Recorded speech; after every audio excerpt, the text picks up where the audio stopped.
there was an author by the name of Allison McBain. Have you run into her?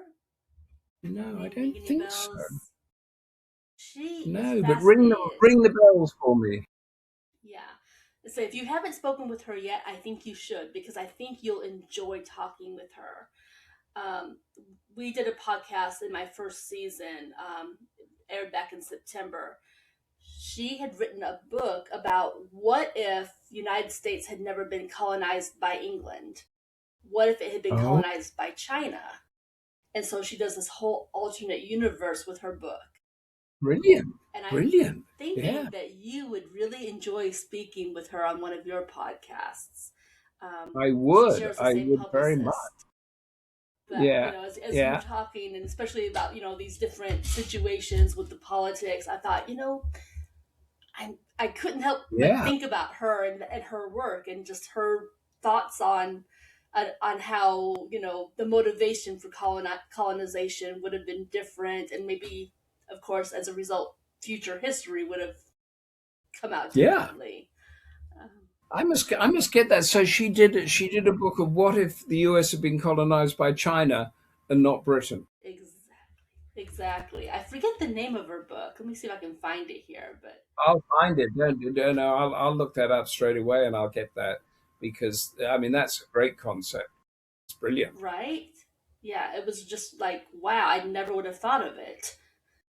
No, I mean the common one is what if the Mayflower had landed somewhere down in Buenos Aires and the Spanish and the Portuguese had gone up to the north, would Latin America now be the powerhouse Wouldn't or that be not? something?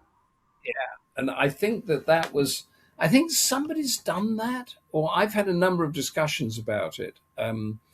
But I mean that would be a sort of thing as to is it the the Protestant pilgrim wasp, whatever it is, ethic that seeps in there against the more romantic, Mediterranean, more relaxed, manana thing that went down, and the tango and all the rest of it that went down into Argentina and Brazil. Or just the very mindset, that whole, this is me remembering like sixth grade, social studies type things, but the whole concept of manifest destiny. That they populated the United States and they had to keep pushing west because that was what they had to do. It was under that heading of manifest destiny.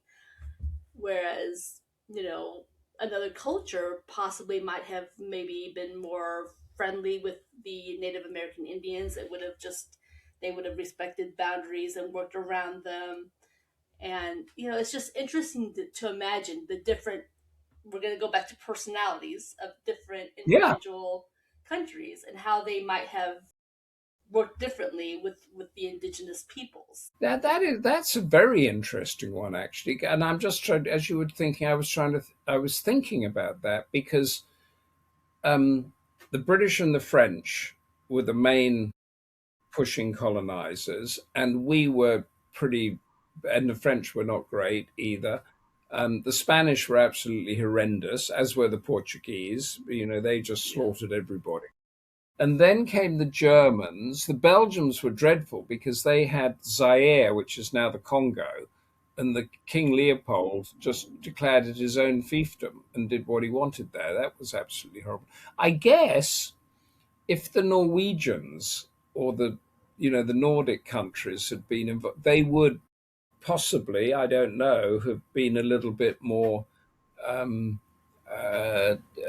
sort of sensitive to that kind of thing. But there's a great difference between you talk about manifest destiny, the American mindset compared to the British mindset, because the American mind and correct me if I'm wrong because you're sitting right there in the middle of it and I'm sitting in Britain. The the American mindset is the individual is responsible for their own destiny. And there is a sense there that the more the government is involved in your life, the more of a failure you are actually. You want to be completely free of the government in what you're doing.